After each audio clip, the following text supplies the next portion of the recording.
ओम नमो भगवते वासुदेवाय। ओम नमो भगवते वासुदेवाय। ओम नमो भगवते वासुदेवाय। हरे कृष्णा। बहुत बहुत स्वागत सभी भक्तों का इस भागवतम की सीरीज में। आज हम भागवतम के पहले स्कंद के पहले अध्याय का 3 नंबर श्लोक चर्चा कर रहे हैं। तो अध्याय का नाम मुनियों की जिज्ञासा। सूत गोस्वामी से नैमिषारण्य के ऋषि जिज्ञासा करते हैं, वो इस अध्याय का नाम है। तो श्लोक नंबर 3।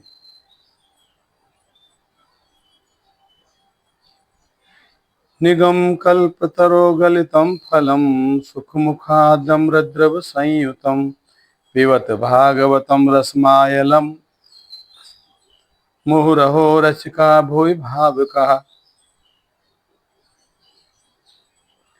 तो कह रहे हैं, हे भावुक जनों, वैदिक साहित्य रूपी कल्पवृक्ष के इस पक्व फल श्रीमद् भागवत को जरा चखो। तो यहाँ पे श्रीमद् भागवतम जो महापुराण है, इसकी महिमा बताई गई, इसका महत्व बताया गया है। इसकी उपमा दी गई है एक कल्पतरु गलितम फलम। कल्पतरु मतलब कल्प वृक्ष, तरु मतलब वृक्ष, कल्प वृक्ष। कल्प वृक्ष कैसा होता है? कल्प वृक्ष आपके सभी डिजायर फुलफिल करता है। कल्प वृक्ष से आप जो मांगोगे वो देगा। तो भागवतम एक ऐसा ग्रंथ है, एक ऐसा पुराण है, आप उससे जो एक्सपेक्ट करोगे आपको मिलेगा। आपको पीस मिलेगी, ज्ञान मिलेगा, यानी शांति मिलेगी, ज्ञान मिलेगा, भगवान की प्राप्ति होगी, भगवान के शरणागति प्राप्त होगी, और जीवन का उद्देश्य पता लगेगा, भगवान और भक्त का संबंध पता लगेगा, भगवान किस प्रकार से भक्त की ऊपर कृपा करने के लिए लालायित रहते हैं, एकदम कृपा करने के लिए, वो आपको पता लगेगा। भगवान कितने हम्बल हैं, भगवान कितने दयालु हैं, वो आपको पता लगेगा भागवतम से। तो भागवतम गलितम फलम। गलितम फलम मतलब पका हुआ। पका हुआ फल कैसा? एकदम पक गया है कंप्लीटली। गलितम फलम कल्पतरु। ये जो भागवतम एक ऐसे कल्प वृक्ष के समान है जो आपकी सभी प्रकार के जो प्रश्नों के उत्तर देने के लिए समर्थ है, आपकी सभी प्रकार की दुविधाओं को शांत करने के लिए समर्थ है। आपको किसी प्रकार की कोई अगर आपके अंदर कोई संदेह है तो भागवतम पढ़ने से आपका दूर हो जाएगा। ऐसा है भागवतम, है ना। तो कहेंगे कि वैदिक साहित्य, ये वैदिक साहित्य रूपी कल्प वृक्ष है भागवतम। वैदिक साहित्य का कल्प वृक्ष है। और गलितम फलम, ये पक्व फल है, पका हुआ फल है। इसको चखो तो जरा, इसको टेस्ट तो करो। यह श्री सुखदेव गोस्वामी के होठों से निश्चित हुआ है। ये सुखदेव गोस्वामी के मुख से निकला है। जो व्यासदेव ने सुखदेव गोस्वामी को सुनाया भागवतम, और सुखदेव गोस्वामी ने परीक्षित महाराज को सुनाया। ये सुखदेव गोस्वामी के मुंह से निकला हुआ। शुक मतलब तोता भी कहते हैं। अब देखा है कि कभी कभी हम देखते हैं कि जो फल तोते के द्वारा खाया जाता है वो ज्यादा मीठा मिलता है ना। तो इसी प्रकार से इसी इनके विषय में कहा गया है कि ये जो भागवतम है सुखदेव गोस्वामी के मुख से निश्रित हुआ है, बहा है, वहां से निकला है, वहां से प्रवाहित हुआ है। अतः भी है और भी अधिक सुस्वादु बन गया है, इसलिए और भी अधिक स्वाद आ गया इसमें। सुखदेव गोस्वामी जो एक प्रकार से सिद्ध सिद्ध पुरुष थे। उनके अंदर भौतिक कलमश से किसी प्रकार का भौतिक कलमश उनको किसी प्रकार से छू नहीं सकता था। उनके द्वारा ये बताया गया सुखदेव गोस्वामी के द्वारा। और इसका अमृत रस मुक्त जीवों के समय समझ लोगों के लिए पहले से अस्वाद्य है। तो इसका जो रस कैसा है? अमृत के समान है। भागवतम का रस अमृत के समान है। एक बार ऐसा बताते हैं, जब परीक्षित महाराज को कथा सुना रहे थे सुखदेव गोस्वामी, तो देवता लोग वहां पे आए और अमृत का कलश लेके आए। कहने लगे, आप परीक्षित महाराज को ये अमृत का कलश दे दीजिए और हमको भागवत सुनाइए, हमारे साथ चलिए, हमको भागवत सुनना है। इनको तक्षक काटेगा कुछ नहीं होगा, हम इनको अमृत का कलश देते हैं, अमृत पी लेंगे, इनको कुछ प्रभाव नहीं पड़ेगा तक्षक का, सांप काटने का, इनकी मृत्यु नहीं होगी, मगर भागवत हमें सुना दीजिए। यानी अमृत से भी ज्यादा महत्वपूर्ण है ये भागवतम। इसके विषय में बताया गया है। रूपाल जी यहाँ पे लिख रहे हैं ये वैदिक ज्ञान का जो नवनीत है, नवनीत मतलब मक्खन, बटर, सार है। जैसे दूध का सार दही है, दही का भी सार क्या है? मक्खन है। तो इस प्रकार से बता रहे हैं इसको। अतः मनुष्य को चाहिए कि श्रीमद् भागवत द्वारा प्रदत्त संदेशों उपदेशों का अत्यंत आदरपूर्वक ध्यानपूर्वक ग्रहण करे। भागवतम में जो हमें संदेश दिया गया है, जो हमें आदेश दिए गए हैं, उसके बड़े श्रद्धा और ध्यानपूर्वक उसका सेवन करना चाहिए।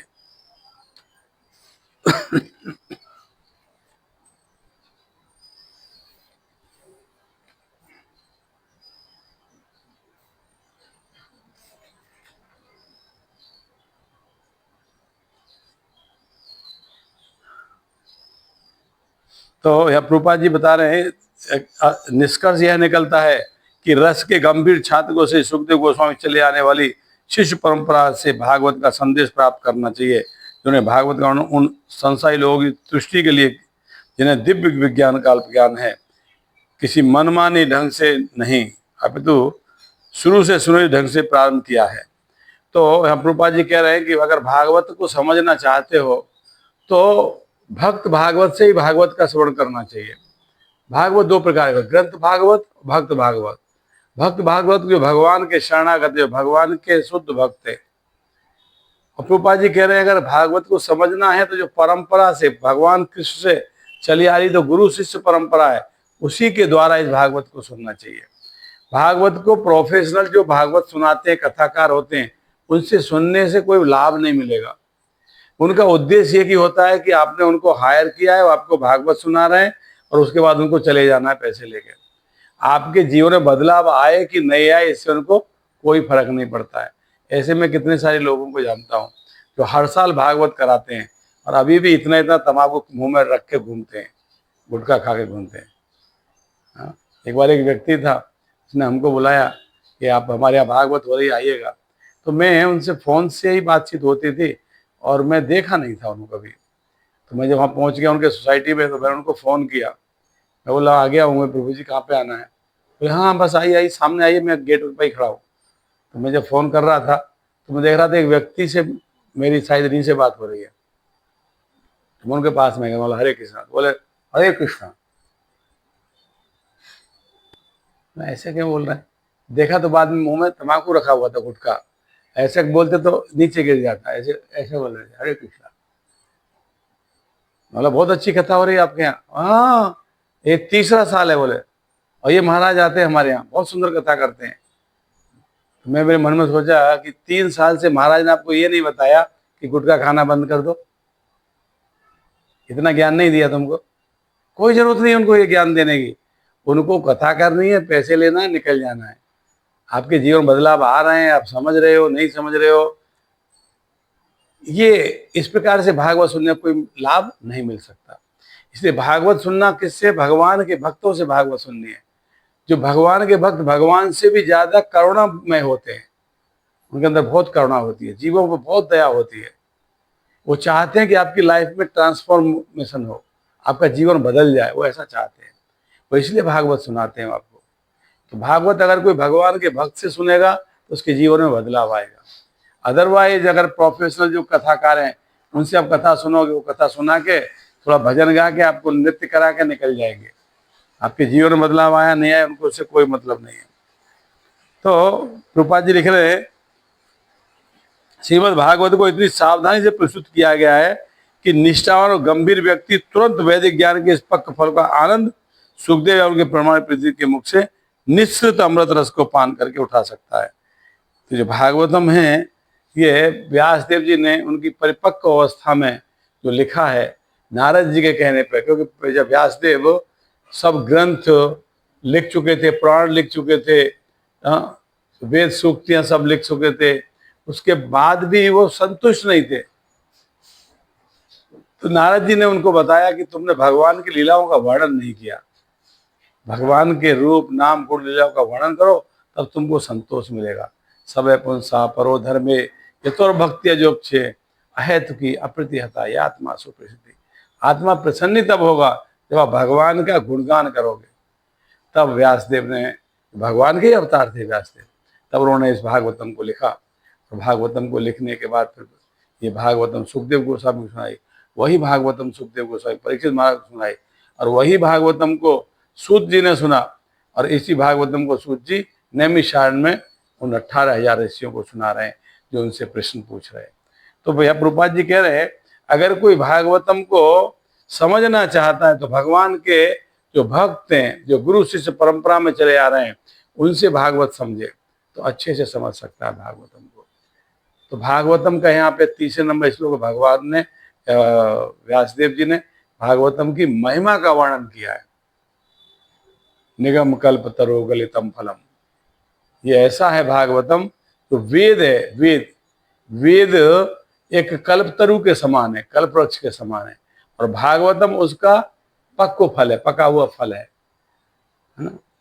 इस प्रकार से तो अगर कोई भागवतम को समझना चाहता है, सुनना चाहता है, तो भगवान के भक्त से और गंभीरता से और ध्यानपूर्वक अगर कोई भागवतम का सेवन करेगा तो निश्चित रूप से वो व्यक्ति के जीवन में बदलाव आएगा और जीवन बदल जाएगा। भागवतम अगर है तो दूसरे कोई ग्रंथ को पढ़ने की आवश्यकता ही नहीं है।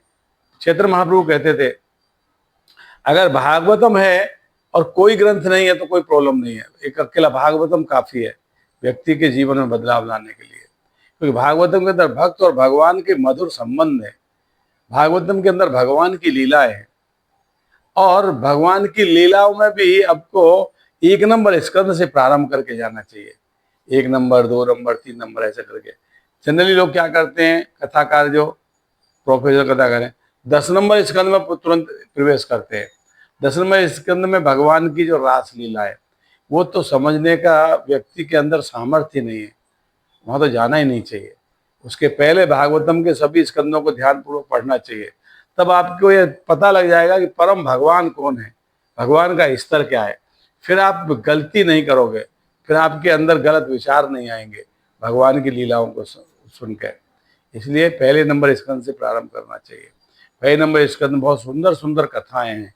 पितामह भीष्म की स्तुति है, कुंती महारानी की स्तुति है। भागवतम स्तुतियों से भरा पड़ा है। देखिए, आप अगर कहीं भगवान के मंदिर में जाते हो तो भगवान के मंदिर में जाके आपको क्या करना चाहिए, भगवान का गुणगान करना चाहिए, भगवान की स्तुतियां गाना चाहिए। और भगवान की स्तुति आप तो रचना कर नहीं सकते, मैं तो रचना कर नहीं सकता, हमारे इतना बुद्धिमान नहीं है, मगर जो स्तुतियां गाई गई हैं भागवतम में वो स्तुतियों को गा के भगवान को प्रसन्न करना चाहिए। ईश्वर परम कृष्ण सच्चिदानंद विग्रह अनादिरादि गोविंद सर्व कारण कारणम चिंतामणि प्रकर सद्म सुकल्प वृक्ष लक्षावृते सुरभीर विपालयन्तम लक्ष्मी सहस्र सत संभ्रम सेव्यमानम गोविंदमादि पुरुषम तमं भजामि। ब्रह्मा जी स्तुति कर रहे हैं भगवान की। ऐसे अनेक स्तुतियां हैं, तो इन स्तुतियों को गा के भगवान के सामने उनकी प्रार्थना करना चाहिए। जनरली व्यक्ति भगवान के सामने जाता है और एक लंबी सी लिस्ट निकाल के बोल लगता है ये दे दो, ये दे दो, ये दे दो, ये दे दो। अरे मूर्ख, ये सब लेने की जरूरत नहीं है। ये तेरा कोई काम नहीं आएगा, ना गाड़ी काम में आएगी, ना मकान काम आएगा, ना प्रॉपर्टी काम, कुछ काम नहीं आएगा। भगवान से भगवान की भक्ति मांगो। भगवान भक्ति बहुत रेयर देते हैं, भगवान सब दे देते हैं, भक्ति बहुत रेयर देते हैं, क्योंकि भगवान जानते हैं भक्ति के बाद भगवान उस भक्त के वश में हो जाते हैं। तो भगवान भक्ति देते हैं तो बहुत परख के देते हैं व्यक्ति को, और ऐसे ऑपुलेंस कोई मांगता दे देते हैं भगवान, ठीक है लेके जाओ। गीता में भगवान कहते हैं 4 प्रकार के व्यक्ति मेरे पास आते हैं, आर्त अर्थार्थ जिज्ञासु और ज्ञानी। आर्थ व्यक्ति दुखी होता है तो भगवान के पास पहुंच जाता है। हाँ, पहले देखो ना वो फिल्मों में ऐसे घंटा पकड़ लटक जाता है फिल्मों में। अब तो आप बहुत खुश होंगे ना, मेरे को ऐसा दुख मिल रहा है, ऐसा ऐसा बोलते हैं। अरे भगवान क्यों खुश होंगे आपको दुख मिलेगा तो? मूर्ख, भगवान क्यों खुश होंगे? भगवान तो बल्कि दुखी होते हैं हमारे दुख को देख के। हम भगवान की संतान है ना, महामानसो जीव लोके जीव होते सनातन है, हम भगवान की संतान है। और एक पिता का पुत्र अगर दुखी होगा तो पिता उसमें सुखी होगा क्या? दुखी होगा, ऑब्वियसली दुख होगा उसको। भगवान भी दुखी होते हैं हमको देख के कि हम कैसे माया में भटक रहे। भगवान हमेशा हमारा इंतजार करते हैं कब हम माया से विमुख होकर भगवान की तरफ मुंह मोड़ेंगे, और जैसे ही भगवान की तरफ मुंह मोड़ते हैं भगवान तुरंत हमको एक्सेप्ट कर लेते हैं, स्वीकार कर लेते हैं। अब देखा जगन्नाथ जी के हाथ कैसे हैं? ऐसे हैं, आओ आओ मैं आलिंगन करूंगा, आओ मैं आलिंगन करूंगा। भगवान हमेशा रेडी रहते हैं हमको स्वीकारने के लिए। तो इसमें भागवतम में भगवान और भक्त के बहुत सुंदर सुंदर संबंध है। तो भगवान से भगवान की भक्ति मांगना चाहिए, और वहां पे जाके भागवतम से जो स्तुतियां उनका उच्चारण करना चाहिए, भगवान के मंदिर में उच्च स्वर में उच्चारण करना चाहिए, ताकि बाकी और लोग भी उससे प्रेरणा ले। इस प्रकार से तो ये भगवान के मंदिर में दर्शन करने की विधि होनी चाहिए, भगवान की स्तुतियां गाना। तो भागवतम ऐसा एक ग्रंथ है जो कल्प वृक्ष के पके फल के समान है। वेद है, जो सिद्धे वेद है उनका सार भागवतम है। वेद सब कल्प वृक्ष हैं जो हमारी सभी इच्छाएं पूरी करेंगे, और भागवतम उसका पका हुआ फल है निश्रित, और जो सुखदेव गोस्वामी के मुख से निकला है। तो भागवतम को एक एक श्लोक करके हम लोग उसमें प्रारंभ कर रहे हैं। आप लोग सभी क्लासों को रेगुलरली सुनते रहिए, और अपने मित्र परिजनों को बताइए इसके बारे में, उनको शेयर कीजिए, और इसका जो बेल आइटम है उसको प्रेस करके, ताकि आपको नोटिफिकेशन समय से मिल पाए, और इसको लाइक और सब्सक्राइब करिए। हरे कृष्णा, बहुत बहुत धन्यवाद। श्रील प्रभुपाद की जय।